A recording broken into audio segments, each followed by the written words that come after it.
তালাক নিতে পারবে, যেটাকে বলা হয় খোলা, মানে তারা তাদের স্বামীদের কাছে গিয়ে বলবে যে আপনি আমাকে তালাক দিয়ে দেন বা তুমি আমাকে তালাক দিয়ে দাও, এবং এই শর্তে যে তোমার মহারণার অর্ধেক টাকা আমি তোমাকে ফেরত দেবো, অথবা পরবর্তী খরপোশ আমাকে দেয়া লাগবে না, মানে এরকম কোনোভাবে স্বামীকে পারসুয়েট করা। এবং এটা ভ্যালিড রিজনে, কোনো নারী যদি তার স্বামীর কাছে তালাক চায় উইদাউট এনি রিজন, তাহলে আল্লাহ তাআলা তার জন্য জান্নাতকে হারাম করে দেন। এটা করা যাবে না। আর আধুনিক যুগে আমরা দেখি যে অধিকাংশ বাংলাদেশের প্রেক্ষাপটে অধিকাংশ ডিভোর্সগুলো কিন্তু নারীদের মাধ্যমে হয়।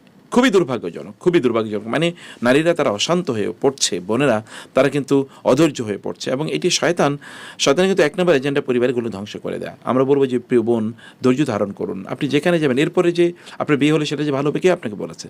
আপনি বিয়ের পর স্বামীর ঘরে আপনি যেই সম্মানের সাথে থাকেন, আপনি বাবার ঘরে গিয়ে এরপরে দেখবেন অতটা সম্মান আর পাবেন না। অথবা আপনি 1-2 বছর ভালো থাকবেন, এরপর দেখবেন তারা আপনাকে বোঝা মনে করবে, ভাইরা আপনাকে বোঝা মনে করবে, বোনেরা আপনাকে বোঝা মনে করবে, অন্যরা আপনাকে বিভিন্নভাবে জ্বালাতন করবে। এত কেন?